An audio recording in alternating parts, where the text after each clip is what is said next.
মুনাফেক, জামাতের এই আমির শফিকুর রহমান একজন মুনাফেক। সে কি বললো আর না বললো সেটা কেমনে, মানে এখন ঘটনা শিখে জানেন, ওই যে নাচতে না জানলে উঠান বাঁকা কয় না, জামাতের অবস্থা হয়ে গেছে এইরকম। যখন এরা দেখছে একগরে হয়ে গেছে, বিএনপি মনে হয় ক্ষমতা আইসা যাবে, ইন্ডিয়া তাদের দিকে নজর দিচ্ছে, সুতরাং আমরা ভালো হইতে হবে, বুঝাইতে হবে যে না না আমাদের সাথে কথা হয়েছে, খালি তারেকের সাথে না। যেহেতু ইন্ডিয়া বিএনপির দিকে একটু ঝুঁকে গেছে, সুতরাং আমরা একটা চাল মারি, সেটা হচ্ছে যে আমাদের সাথেও গোপন বৈঠক হয়েছে। ঘটনা হয়েছে যে এই দুইটা দলই চিল্লায় দিল্লি না ঢাকা, ঢাকা ঢাকা, হয়ারাস দিল্লির পা চাটার জন্য কিন্তু ওনারা সার্বক্ষণিক রাজি। এখন দিল্লি যদি বলে যে আমার পায়ে কাঁচরা আছে, ওইটা এই জামাইতারা জিব্বা দিয়া পরিষ্কার করে দিবে, স্যার আমরা জিব্বা দিয়া পরিষ্কার করে দিতেছি, আপনারা আমাদের দিকে নজর দেন, আমরা যাতে ক্ষমতায় আসতে পারি। কারণ আমাদের আপনাদের সাথে সুসম্পর্ক থাকলে আমাদের ক্ষমতায় আসা সোজা, ক্ষমতায় টিকা থাকাও সোজা, কারণ চাইল ডাইল আটা ময়দা তেল সবাই আপনাদের কাছ থেকে আনতে হইব, খাইতে হইব, এছাড়া উপায় নেই। দেশের দুর্ভিক্ষ লেগে গেলে পাবলিক পিটে আমার।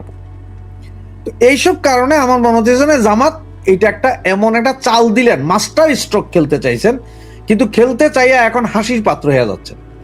কারণ ভারতীয় বিভিন্ন মিডিয়া বা ভারতীয় লোকজন ওরাও বলতেছে এরকম কোনো কথা নাই, আর তোমার সাথে বৈঠক হলে গোপন থাকবে কেন? ভারত তো কোনো গোপন বৈঠক করে না, ভারত তো যা করে ওপেন বৈঠক। এবং আপনি একটা জিনিস কি দেখবেন, খেয়াল করবেন, এর আগে কিছুদিন আগে আপনার ওই যে তারেক আসার আগে আগে নেপালের প্রধানমন্ত্রী আসছিল, তো নেপাল তো ভারতের কথা ছাড়া এক পাও আগায় না। এইদিকে আবার আপনার এই যে প্রধান, এই সবচেয়ে বলিষ্ঠ একজন নেতা আফগানিস্তানের, তারাও বাংলাদেশ ঘুরে গেছেন 9 দিনের মতো প্রায়, সেইটাও নাকি বাংলাদেশ জানে না। এখন ঘটনা হচ্ছে যে আফগানিস্তানের সাথে সবচেয়ে ভালো সম্পর্ক কিন্তু এখন রাশিয়া আর ইন্ডিয়ার। ওরাও কি আসলে আসছে কি এখানে ইন্ডিয়ার বার্তা নিয়ে? আমার তো মনে হয় ইন্ডিয়ার বার্তা নিয়েই আসছে। আফগানিস্তানের যিনি আসছেন উনি ইন্ডিয়ান বার্তা নিয়েই আসছেন, ঘুরছে গাড়ছে। এটার একটা কারণ দেখেন, আমি আপনার বলি, ইন্ডিয়া বিরোধী কথাবার্তা কিন্তু রাশেদ হায়দার ভাই, বিষয়টা বেশ রহস্যময়। আপনার কথা থেকে আমাকে আবারও একটু জানতে আর একটু ডিটেল, সেটা হচ্ছে আফগানিস্তানের পররাষ্ট্রমন্ত্রী কিছুদিন আগে ভারত সফর করেছেন, এরপরে এর আগেও বাংলাদেশের এক নেতা ধর্মীয় তিনি আফগানিস্তান সফর করেছেন। এর মধ্যে গত ডিসেম্বরের 21 না যেন 22 তারিখে আফগানিস্তানের পলিটিক্যাল একজন গুরুত্বপূর্ণ কর্মকর্তা তিনি বাংলাদেশ সফর করে গেছেন একেবারেই গোপনে।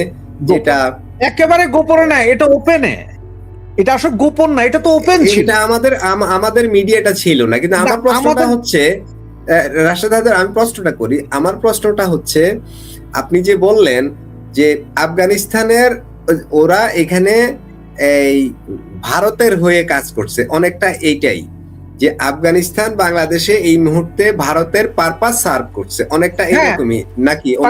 জানেন, ভারত আফগানিস্তানকে 2-3টা দেশ ছাড়া আর কেউ স্বীকৃতি দেয় না। আফগানিস্তান বর্তমান মানে ক্ষমতায় যারা আছে তাদেরই স্বীকৃতি দেয়, কিন্তু ভারতের কূটনীতিক মিশন কিন্তু আফগানিস্তানে আছে, ওইটা কিন্তু ভারত উইথড্র করে নাই।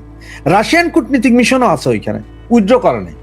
যখন আমাদের প্রধানমন্ত্রী ভারত গেলেন 10টা অ্যাম্বুলেন্স দিছে, এবং আফগানিস্তানের সরাসরি খাদ্য সহযোগিতা যাইতেছে, যেটা পাকিস্তান বন্ধ করতে চাইছিল। আফগানিস্তানের একটা অংশ কিন্তু ভারতের সাথে আছে, ছোট্ট একটা অংশ, বিশাল রোড করছে ওরা, ওই রোডে খাদ্য সরবরাহ যায়।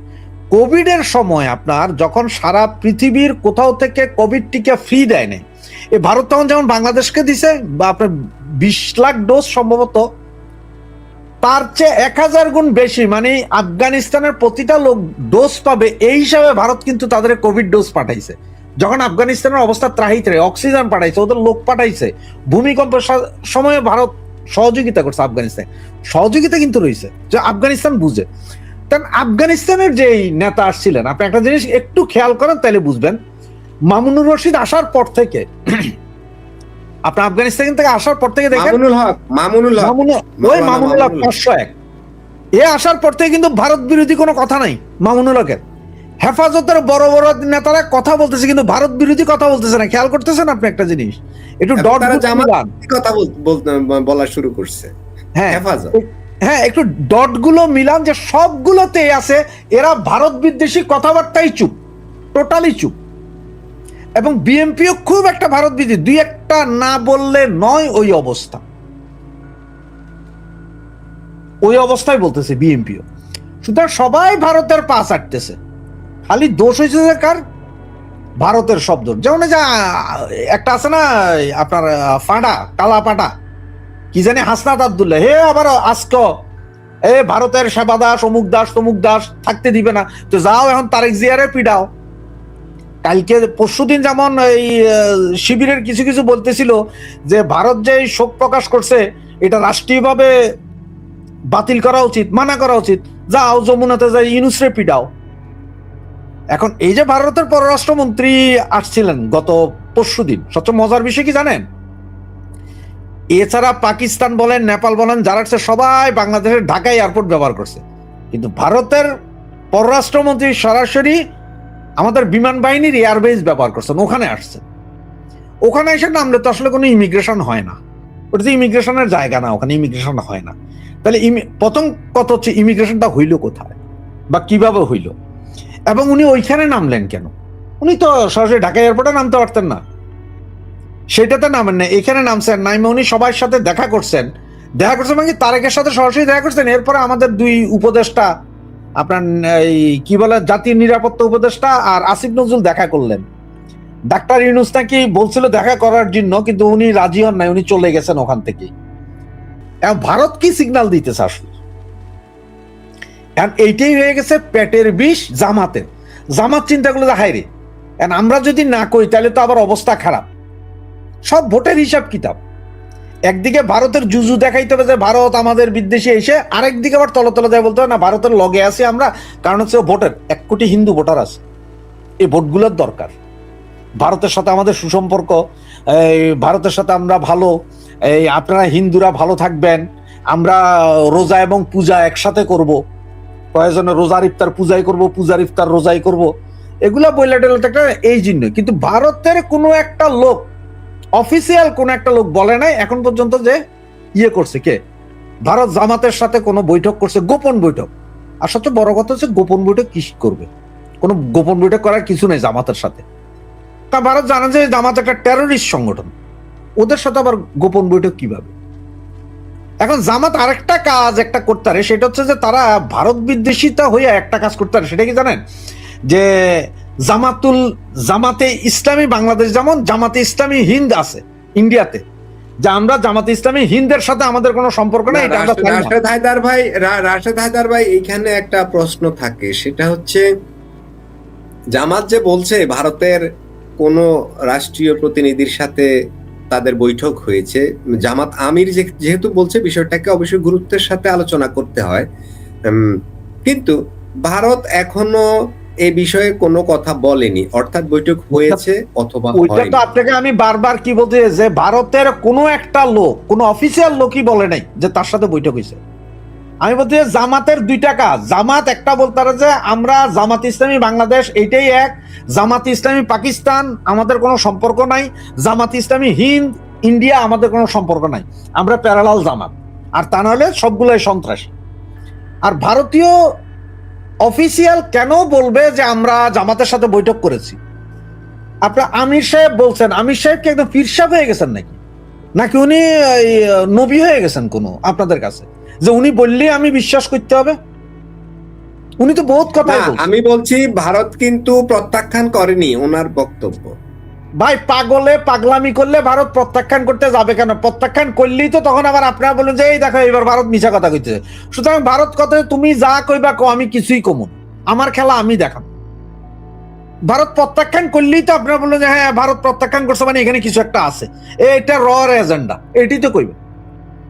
যেই জামাতের নেতা কয় যে 50 লক্ষ গেরিলা আছে আমাদের কাছে, গাজবাতুল হিন্দ করতে যাব, তাদের লগে বৈঠক করবে ভারত, এটা কি পাগলও বিশ্বাস করবে? হ্যাঁ বিশ্বাস করতে পারে, বঙ্গু মুসলমান কিছু আছে, এই যে অশিক্ষিত। তাহলে আপনি 2 মিনিটে একটু যদি বলেন জামাত কেন হঠাৎ করে, যদি এটা ফলস হয় বা ফেক হয়, তাহলে জামাত কেন হঠাৎ করে ভারত নিয়ে এমন রাজনীতি করবে? তারা কি ভারতের কি বোঝাতে চাচ্ছে? ভাইজান আপনাকে তো আমি প্রথম থেকেই বলছি, যেহেতু খালেদা জিয়ার মৃত্যু উপলক্ষে শোক বার্তা পাঠাইছে ভারত, যেহেতু ভারতের আরেকজন মন্ত্রী গিয়ে আপনার শোক বইতে সাইন করছে, এরপরে রাজনাথ আপনার সিং। তারেক আসা পর্যন্ত কথা ছিল যে ভারতের সাথে নেগোসিয়েশন করে আসতেছে, এবং ভারত এবং তারেক নাকি আসার পরে নরেন্দ্র মোদীকে ফোন করে আবার ধন্যবাদও জানাইছে। হ্যাঁ, এগুলো সবকিছু মিলান না, সবকিছু মিলাইলে এখন জামাত তো একঘরা হয়ে গেছে। জামাত দেখতেছে আমি তো একঘরা, আমারও তো কেউ টানে না, পাকিস্তান প্রীতি দিয়ে তো আমার হবে না, পাকিস্তান তো কিছুই নেই, সন্ত্রাসী তকমা আছে, কোন দিন জানি পাকিস্তানের উপর আর পীড়া শুরু করে। সব মিলিয়ে তারও একটা বোম ছাড়লো যে আমাদের সাথে কথা হয়েছে। আপনার সাথে কথা হয়েছে কেমনে? তার এই জামাতের আমির, আর আপনি জামাতের আমির, তাহলে এখন দেখেন যদি বেঈমান বা মুনাফেক যদি বলেন আমির সাবরে মুনাফেক বা বেঈমান বলতে পারেন, যেখানে তোমরা আগে ওয়াদাবদ্ধ হইলা যে আমরা এই কথা গোপন রাখবো, বলবো না, তাইলে এখন আপনার ওয়াদা ভঙ্গ করে আপনি কেমনে কইলেন যে আপনার সাথে বৈঠক হয়েছে? আপনি মুনাফেক। তাহলে আমরা যে এতদিন বলে আসলাম দিল্লি না ঢাকা, সেটার কি হবে? সেগুলা বাদ দেন, আপনি মুনাফিকই করলো কিনা সে তো মুনাফিকই করছে নাকি? যে আমি তো ওয়াদাবদ্ধ হইছি, নাকি কোরআনের কোন জায়গায় লেখা আছে যে এরকম মুনাফিকই করতে পারবেন? আছে মনে হয় কোন এক সূরা বা নাজিল হইছে যে মুনাফিকই করতে পারবেন।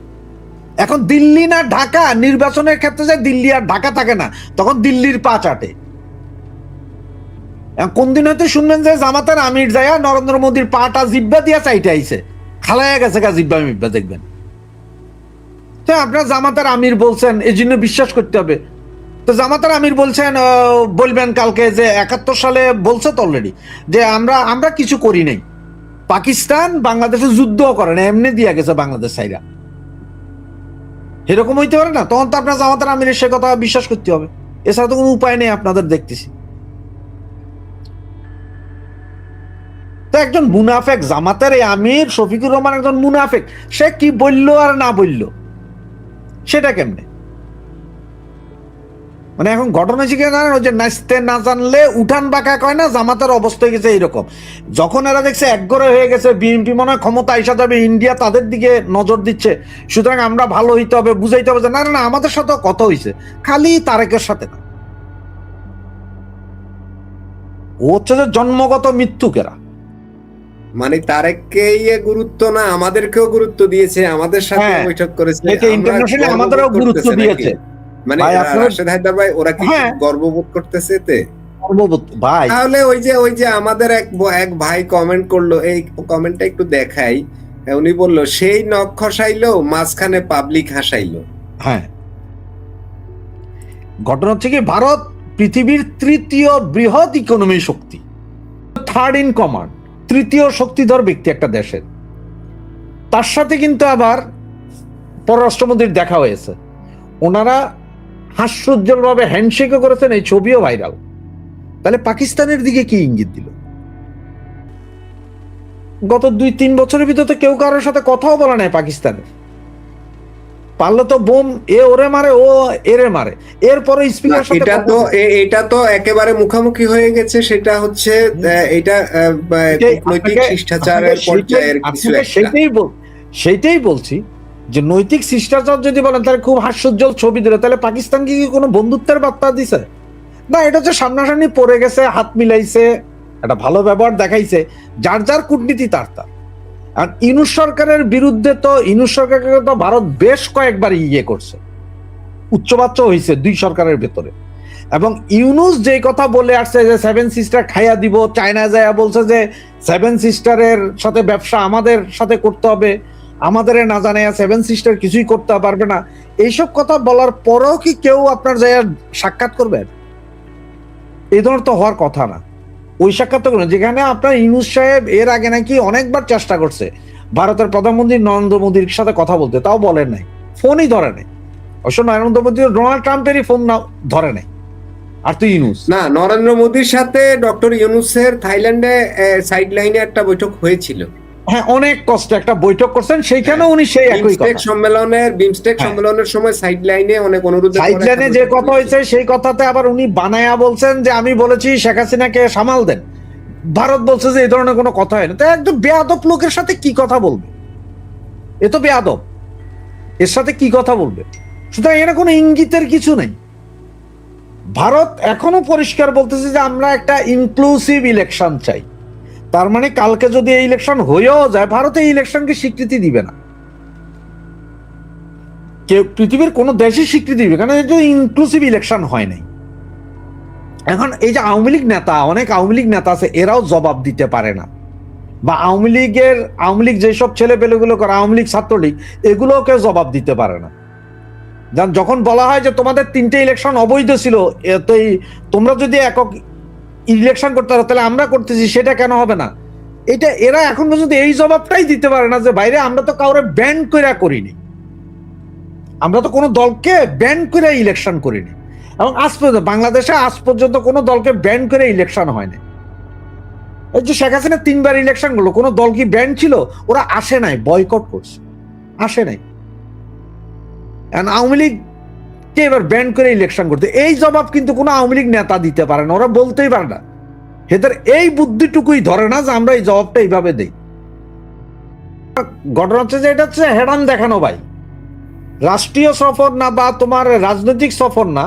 আমি নরেন্দ্র মোদীর চিঠি নিয়ে আসছি তারেক জিয়াকে দেওয়ার জন্য, আর আমার বিমান দিয়ে আমি তোমার কোথায় নামবো সেটা আমার বিষয়। নামছে বাসার ঘাটিতে, আমি তোমাদের সার্বভৌমত্বের একটা ব্যাপার আছে না। না না না, কিসের সার্বভৌমত্ব? যেই দেশ আফগানিস্তানের মন্ত্রী আসে, যেই দেশ বলো যে আমরা বলতে পারি না, কালকে হয়তো দেখবেন যে সরকার বলবে যে বাসার ঘাটিতে যে আসলে বিমানটা নামছে এটা আমরা জানতাম না। না না, রাশেদ হায়দার, তাহলে ভারত বিরোধী যে কথাগুলো হচ্ছে সেগুলো কি একেবারেই কথার কথা? ওগুলো তো কথার কথা ভাই, ওগুলো তো দেখানোর জন্য। ওগুলো ওই যে বাংলাদেশে কিছু বঙ্গু মুসলমান বললাম না আপনারে, ওদেরকে দেখানোর জন্য। কারণ এই যে আপনার দানালেস মুসলমান যেগুলো আছে আর কি, এদের দেখানোর জন্য দিল্লি না ঢাকা, ঢাকা ঢাকা, এগুলো হচ্ছে দেখানোর বিষয়, অন্য আর কিছু না। ভারত তার হেডাম দেখা গেছে, আমি তোমাদের বিমান বাহিনী ঘাঁটিতে নেমে সেখান থেকে সদর্ভে বেরিয়ে তোমাদের দেশের লোকজনের সাথে দেখা করে গেছি, যাও কিছু করতে পারলে করো।